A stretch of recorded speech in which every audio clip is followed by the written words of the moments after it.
আশেপাশে কোনো বাতাস নেই, অথচ ওখানে বালু চারদিকে শুধু ঘুরছে আর উপর দিকে উঠছে। কুড়িগ্রামের ব্রহ্মপুত্র নদী শাখাহাতি চরে বিরল ধূলিঝড়ের সাক্ষী হয়েছেন স্থানীয়রা।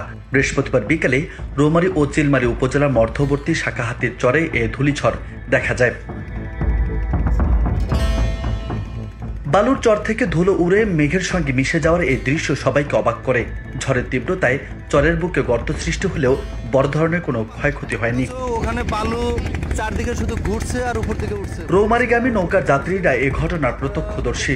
স্থানীয়রা এই ধরনের ঘূর্ণিঝড়কে বাউকুড়া বলে থাকেন।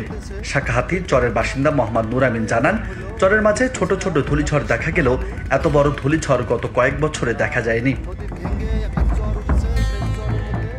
আরেকজন স্থানীয় বাসিন্দা জানিয়েছেন, হঠাৎ বাতাস ঘুরতে শুরু করে এবং মাটিতে থাকা ডালপালা উড়িয়ে নিয়ে যায়। অনেক সময় এই বাউকুড়া ঘরবাড়ি ক্ষতি করে, তবে এবারের ঝড়ে তেমন কোনো ক্ষয়ক্ষতি হয়নি, শুধু চরের বুকে গর্ত সৃষ্টি হয়েছে। ব্রহ্মপুত্রের শাখা জুড়ে এমন ঘূর্ণিঝড় প্রকৃতির এক বিরল প্রদর্শনী বলে মনে করছেন স্থানীয়রা। এলাকাবাসী এই ধরনের ঝড় থেকে ভবিষ্যতে আরও সচেতন থাকার পরামর্শ দিয়েছেন।